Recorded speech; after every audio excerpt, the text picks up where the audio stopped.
Protect your DNA. BioPQQ can promote formation of new mitochondria. Infowarsstore.com. The Food Babe has been a guest on our show, and she has had another recent victory. And to tell us more about this, we have Leanne McAdoo. Leanne? Well, Starbucks has announced that they are going to be pulling the artificial coloring from their pumpkin spice latte, Jakari, and all the white girls literally cannot even with this news. This is big time news. But basically, you know, Vani Hari, the Food Babe, she put out this big campaign last year, and she was like, when are you going to take the caramel coloring out of your pumpkin spice latte? So the Seattle-based company announced that they're going to go ahead and do that. And they're also going to be using real pumpkin flavoring, real pumpkin instead of just the flavoring additive. Wow, you mean people want real food in their food? Yeah. Okay. No, and all you needed to do was just care a little bit and have enough of a campaign out there.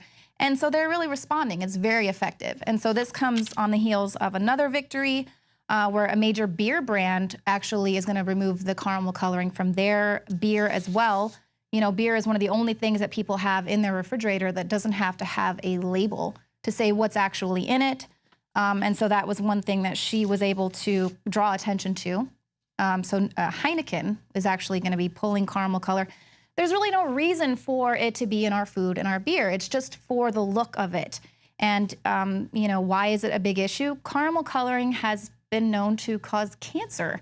And it's basically the process that it goes through during the manufacturing of giving it that caramel color. Mm-hmm. It produces a carcinogen, which, you know, obviously in lab rats and things, it's causing tumors. Right. So, and then this is being put in everything.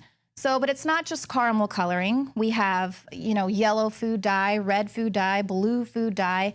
These are things that have caused controversy over the decades. Mm-hmm. So it's always been controversial. You know, the Food Babe has also gotten Kraft to dump artificial food dyes from their food as well.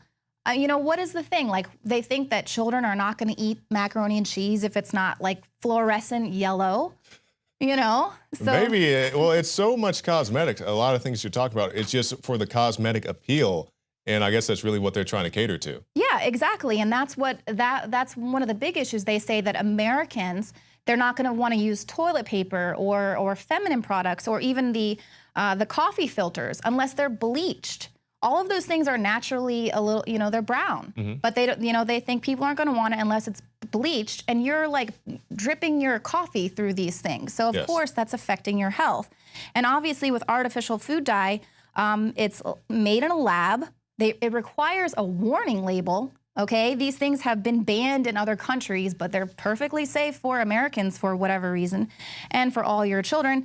And yellow 5, yellow 6 can be contaminated with known carcinogens. And a lot of parents are really concerned because they can cause an increase in hyperactivity. So let's just look at some of the potential dangers of artificial dyes. Okay. And you know, you cannot get away from this. And this is why it's so big. It's not just Kraft cheese, but we have it in candies, drinks, popsicles, pudding, yogurts, pickles, meats. It's in vitamins, cough syrup, shampoos. It is literally in everything. And it's all just because of the way things look. They want it to look a little bit different on the shelf. You know, you want your red shampoo or your green shampoo or whatever, and all of that stuff is leaching into our skin. Even if we're not, you know, drinking it or ingesting it, it's still it's soaking into your skin. Not to mention the BPA in the bottles. Absolutely. And so, you know, for decades, this has been a controversy. They've been using food dyes. It used to be sort of natural food dyes, but these also, too, could have arsenic and mercury, copper, things like that could leach into these natural dyes. So those aren't necessarily a safer alternative, but food companies have been kind of creating their own. Just for an example, a Halloween in 1950, the government banned orange number 1 because many children became ill after consuming Halloween candy. In the 1970s, red number 2 was causing intestinal tumors in rats, so then it was banned. Yellow number 1, 2, 3, and 4 are among others that have since been made illegal. And yellow number 5 is undergoing further testing because it has links to hyperactivity, anxiety, migraines, and cancer. So, and this is, of course, another color that has already been banned in a number of European countries. So it's still being used in all of our food. Other countries are banning it. Parents are really concerned, saying that, it's causing behavioral problems in children with ADHD. And of course, we're seeing exacerbated amount of children with ADHD. I wonder if that could be because so many things have these carcinogens in them. But then they point out how conflicting results from studies among scientists explain why these are still approved here in the United States. Well, why is that? Why do we have conflicting results among scientists? You say, oh, well, it's FDA approved, right? Well, the FDA has approved BHT, for example, which causes lung tumors. Okay, lung tumors and inflammation, but it's FDA approved, so it should be. Well, that shows you what the FDA seal of approval means. Right. If you can get tumors from this stuff, it's not exactly the most credible agency out there. Right, and they just want to keep their handle on the food industry because the FDA is sort of a huge front group for all of the food corporations that are out there that have a handle on everything that we consume, all of the products out there. I mean, you can see Coca-Cola and Pepsi and General Mills. I mean, they control everything that we consume. So of course, they don't want, people to figure out that all they've got to do is plant some organic food in their garden at their house and food is free. I mean, they don't want us to know that. They've gotten us completely away from that entirely. But another thing that a lot of people don't understand, there's sort of this assumption out there that food has to go through this really rigorous testing and safety process, but it doesn't. So when a company creates a new food additive, they can submit a petition with the FDA, but of course that can take several years, even decades.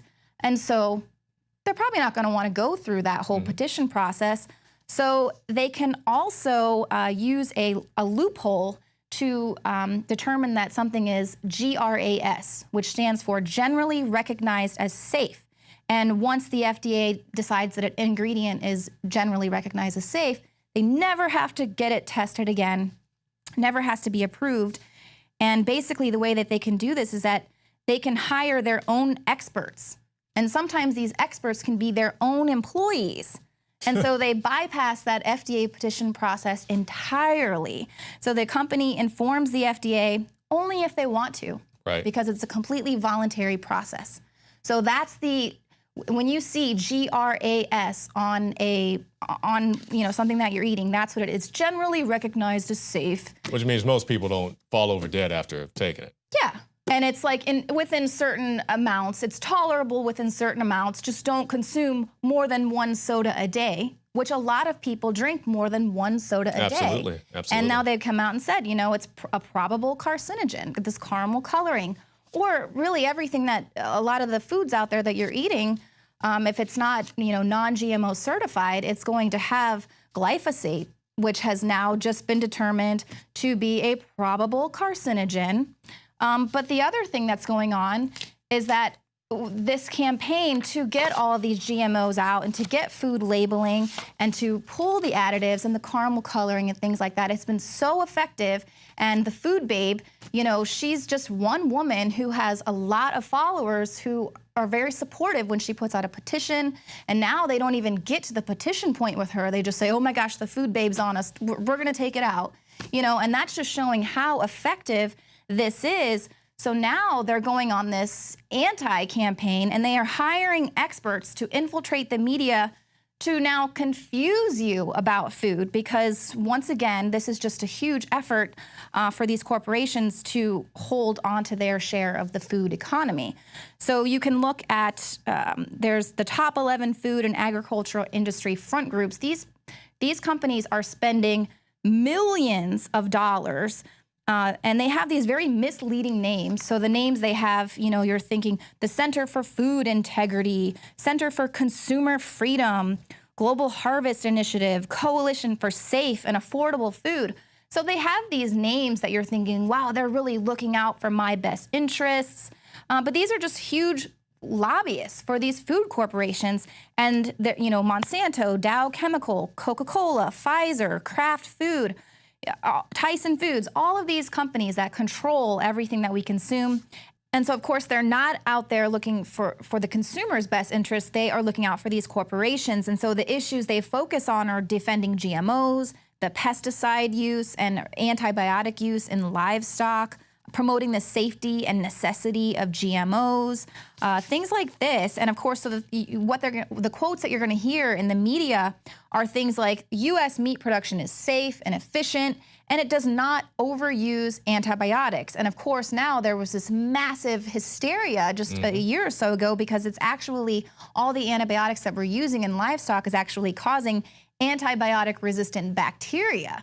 And plus, I think it was a couple years ago, they had some drought or something like that, and they were actually feeding the cows candy. Oh, wow. So, I mean, it's not just that, it goes far beyond that. Yeah, no, I mean, it's insane. And so this is kind of the propaganda that they've got to push out. You know, organic is no better than conventional. It's not worth the money. You know, who cares if you're pumping your body full of all of these pesticides? The one I love is that we need GMOs to feed the world. If you were really producing genetically modified foods to feed the world, then you would not genetically modify them so that the seeds could not regrow themselves and that you have to repopulate. I mean, that just infuriates me, the lies that they tell. And then, of course, the organic foodies are elitists. You know, 100 years ago, all food was organic food, right? It wasn't all pumped full don't tell them that common sense, Leanne. Yeah. That we all used to eat organic food. Oh, we're too trendy because we want to be healthy and we care about, you know, not having cancers and things. Who knows what it's going to be? But these are the same type of experts, the same type of mentality that we saw being pumped out with the tobacco industry many years ago, how they were pumping out this propaganda to tell you that it was perfectly safe, producing candy cigarettes for children. I mean, take a look at this old advertisement. Doctors in all parts of the country were asked, "What cigarette do you smoke, doctor?" Once again, the brand named most was Camel. Yes, according to this repeated nationwide survey, more doctors smoke Camels than any other cigarette. Why not change to Camels for the next 30 days and see what a difference it makes in your smoking enjoyment? See how Camels agree with your throat. See how mild and good tasting a cigarette can be. Right, and so you can see how decades later we can see what a blatant lie that is, blatant propaganda, and that's the same thing that's happening now with our food and with genetically modified organisms. Coca-Cola was actually just in the news last week because they were found to be funding scientists who are shifting the blame from obesity away from bad diets. So there's like this big campaign now against sugary drinks. And so they are backing these scientists who, you know, have to come out and admit that Coca-Cola is actually providing them financial and logistical support to do this science. And so this is the Global Energy Balance Network. They're basically coming out and saying it's not these sugary drinks, it's that people don't get enough exercise. The half-truth. Yeah, take a look at what this guy has to say. Most of the focus in the popular media and in the scientific press is, oh, they're eating too much, eating too much, eating too much, blaming fast food, blaming sugary drinks, and so on. And there's really virtually no compelling evidence that that, in fact, is the cause. So as you can see, that guy is like the epitome of health. I mean, that guy just is really who I want to be giving me all of my health advice. And that's what it is. I mean, just blatant propaganda, and this is what we have to go against. But people say, oh, well, science says it's okay and it's FDA approved. Just blatant lies. Well, I mean, it's always that argument, well, science says. Back in the day, science said cigarettes were perfectly healthy and there's nothing wrong with it. And they had the Flintstone cartoons, and my doctor recommends I smoke a pack a day so I can get a deep voice, and, you know, and all this other stuff. And just think how science has changed the way that we look at everything. And Leanne, if you're done here, I think what we should probably leave our viewers with is just to talk about the impact. You know, we started this whole conversation talking about Vani Hari, the food babe. And even if food isn't your thing, whatever it is, politics, whatever, children's health, just see the impact that one person can have. She goes to these food corporations, she goes to Coca-Cola, she goes to Subway, she gets them to remove additives from their food just by going in and making her voice heard. Right, and just the support from everyone out there, just viewers like you. That's all it takes is for people to have this effort there. And bottom line, if it's good for you, you don't need science to back it up. There you go.